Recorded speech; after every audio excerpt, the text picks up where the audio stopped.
I really, it's like I went into it really kind of not knowing what to expect. And so, but I love that about it because it does kind of take you on so many twists and turns and surprises, just like Othello, the Shakespeare version. But I want to know, like, what led you to develop those particular characters, Frankie? Really, one of the things that inspired a lot of this was the women that I've been around, both in my artistic career and in growing up. Teresa Coleman Wash, the artistic director of Bishop Arts Theater Center, has been leading that theater for 30 years now. And I have watched for the last few years. We've known each other. We're just coming in at around 10 years soon, of knowing each other. So I've been there for a third of her journey, watching how she's navigated being a Black woman in a space where leadership is composed of mostly white men. And it is difficult navigating those spaces. That Teresa wanted to create a role, really, especially for Denise, who has also had a considerable career. And you do not have a considerable career without considerable, immense struggle. Um, then, when you add in the fact that I grew up around a single mom who was trying to make it in the corporate world with just a high school education, trying to go to school while trying to feed two kids by herself, for me, it felt natural to want to write something that was in tribute to these women that I have seen and am in awe of, that go through these hardships, this paranoia that builds up because you just don't know who to trust. You just don't know who you can, um, who's in your corner, who's not, because it's never the person that you think is your enemy. It's always the one that's closest to you that betrays you the worst. Wow. Sorry about my birds. Um, but and so that was really where it came from. And so the other thing about Othello is that race does play a role in Othello, yes, but Yes. so much of it is about Othello's age relative to Desdemona. And to me, we're in a society now where that's not as big of a deal anymore. We see men in their 70s, 60s with these 20 something year olds, and people don't bat an eye anymore. Sure, there's some people that go, ooh, but it's still socially acceptable. But what I thought to myself was this ageism that is just smattered throughout the play, where Othello's wondering, Wow. Cassio's younger than me. He could probably be there more for Desdemona than I ever could. That seems to be more something feminine and in the realm of women than it does the realm of men. That's not quite this. It didn't resonate with me as much in reading it. So when Othello became Imani, all of a sudden, oh, this works so much better because those are the things, when you experience the thoughts of what if they're being unfaithful? What is it about this? What is it about that? And it also ties back into, no one believes I'm qualified. It just Right. builds. And so it just felt like a natural fit to make this show.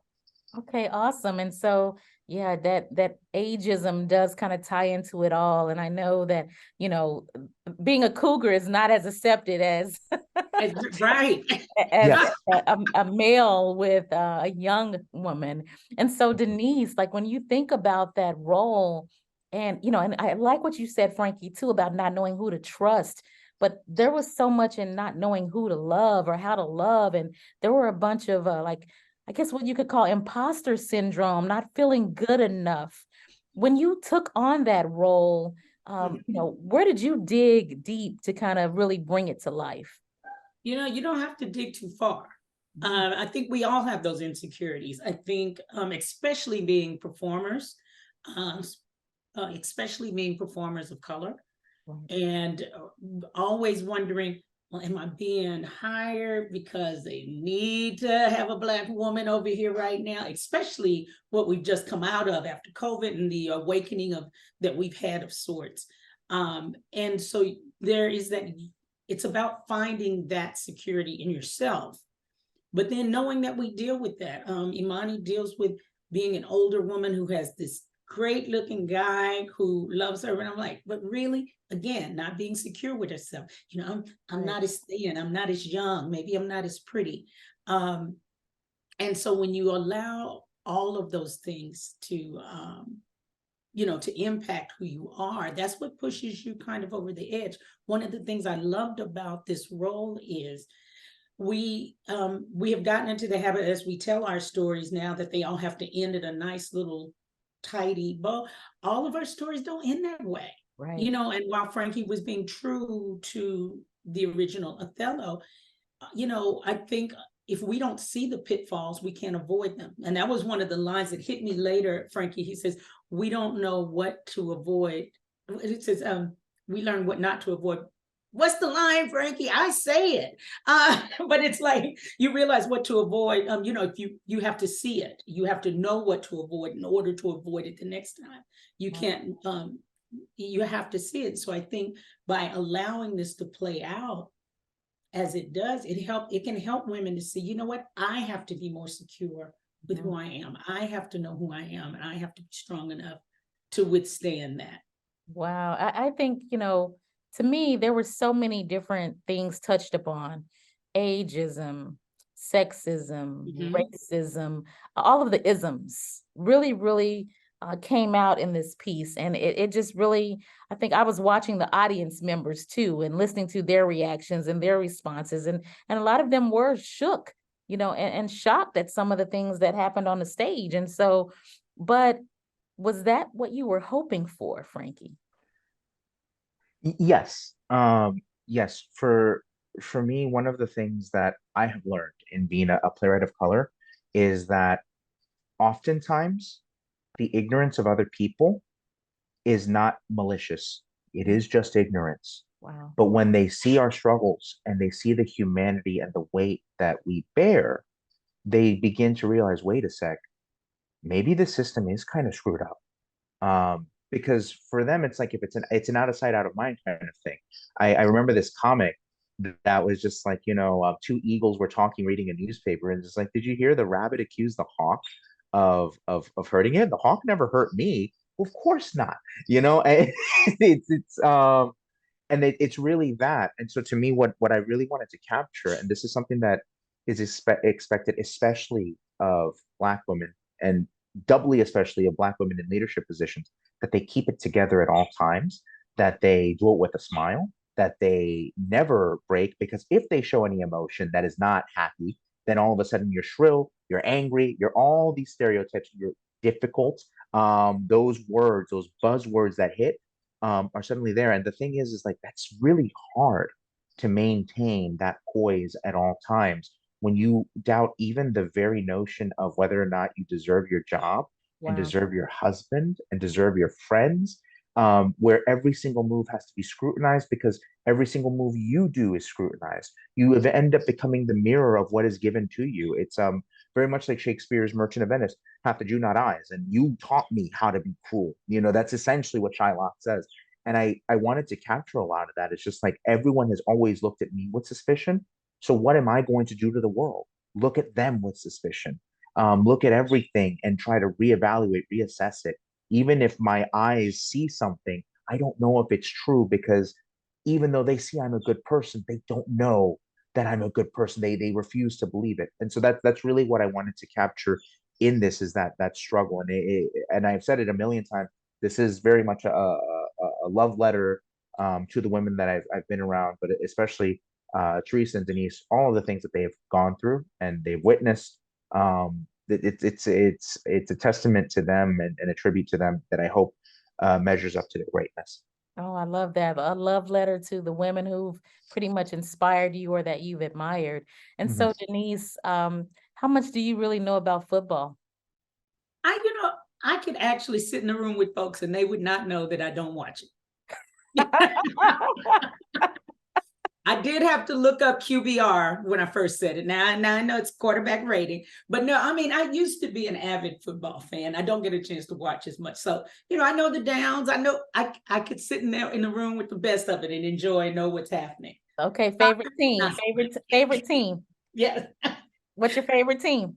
Well, I gotta say Dallas, but it's the Dallas team is Right. who's my favorite team. Okay, awesome. Now, my Yeah. last question for both of you, as you kind of think about how this play has encapsulated all that you envisioned, Franky and Denise, how you just brought this character to life. Othello is it's the tragedy of Othello, okay? But what would you say is the triumph from this experience?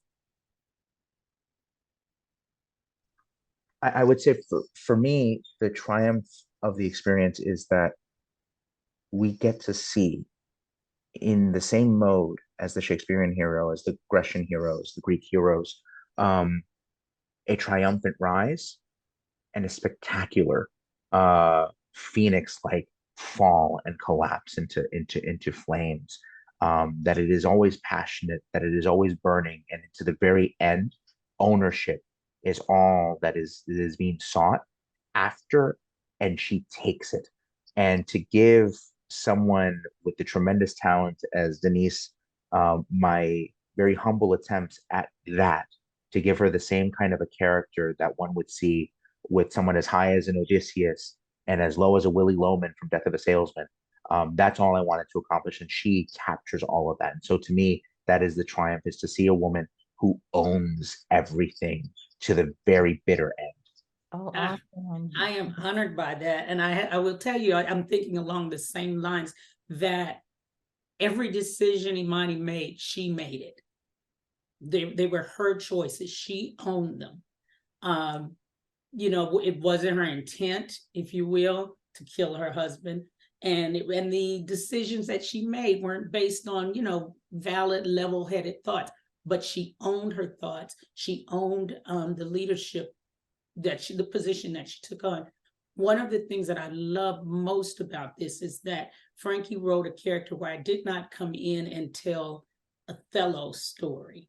I told the scenario based on a woman's point of view. So it literally is her story, not me coming in and assimilating into Othello and handling it the way a man would handle it. One of the things, it's so ingrained in us that as women fit into a man's world, we do try to assimilate. As we thought costuming at the very beginning, from the beginning, I had on polo shirts and then Becky and I both thought, if she's at a press conference, why wouldn't she dress like a lady?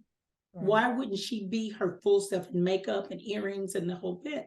And it's because we're so ingrained thinking football, she's got to look like this. Even as women, we work at fitting in, and that's the mindset we have to work at changing now. We have to say, why do I have to look like that? If I want to wear heels on the sideline, as long as I can coach, I should be able to do it.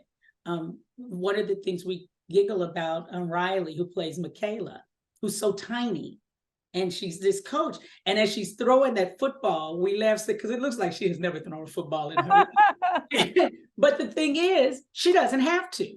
If she can coach, then she should be able to get the job. And so we have to stop trying to make these stereotypes that we've had all of these years fit to say you have to be able to do this in order to do this.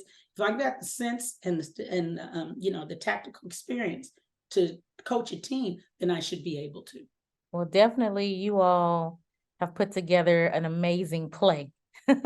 Thank you. Pun intended. Thank you. Thank you. I really, really enjoyed it. I thank you. Bravo to you both. And hopefully it sells out. And I really enjoyed it. And I thank you for taking the time to spend with me this evening. With Texas Metro News. We really appreciate it. Eva, thanks so much for having us. Really appreciate it. Appreciate you, Eva. Thank you. All right. Thank you both. Have a great one. Good night. Good night.